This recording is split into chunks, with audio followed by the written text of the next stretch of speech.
Trading में career बनाना चाहते हो बट कंफ्यूजन है कि यहाँ पे करियर बन पाएगा या नहीं बन पाएगा। तो आज तुम्हारी कंफ्यूजन दूर कर देता हूँ। देखो, डेफिनेटली ट्रेडिंग में करियर बन सकता है, लेकिन सिर्फ 5% लोगों का जो इसे एक स्किल, एक काम की तरह ट्रीट करेंगे और इसकी सारी रिस्पॉन्सिबिलिटीज लेने को तैयार है जो इसके साथ आती हैं।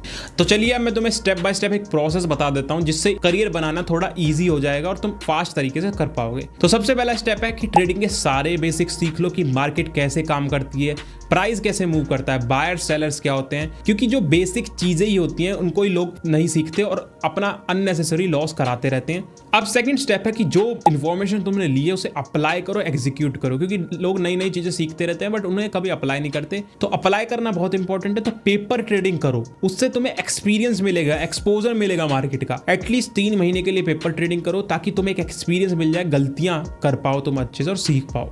अब थर्ड स्टेप है कि जब पेपर ट्रेडिंग में तुम्हें कॉन्फिडेंस आ जाए तो अपना एक छोटा कैपिटल लेके आओ, 10,000 5,000, उससे रियल ट्रेडिंग स्टार्ट करो और 3 से 4 महीने फिर दोबारा उसमें प्रैक्टिस करो जो तुमने पेपर ट्रेडिंग पे की थी। अब फोर्थ स्टेप है कि अपनी प्रोसेस को कंसिस्टेंसी के साथ फॉलो करो। ऐसा नहीं कि 1 महीने फॉलो किया और फिर छोड़ के चले गए कि नहीं यहाँ पे पैसा नहीं कम रहा, अब हम कुछ और करेंगे। कंसिस्टेंसी के साथ करना पड़ेगा ये चीज, तभी कुछ हो सकता है।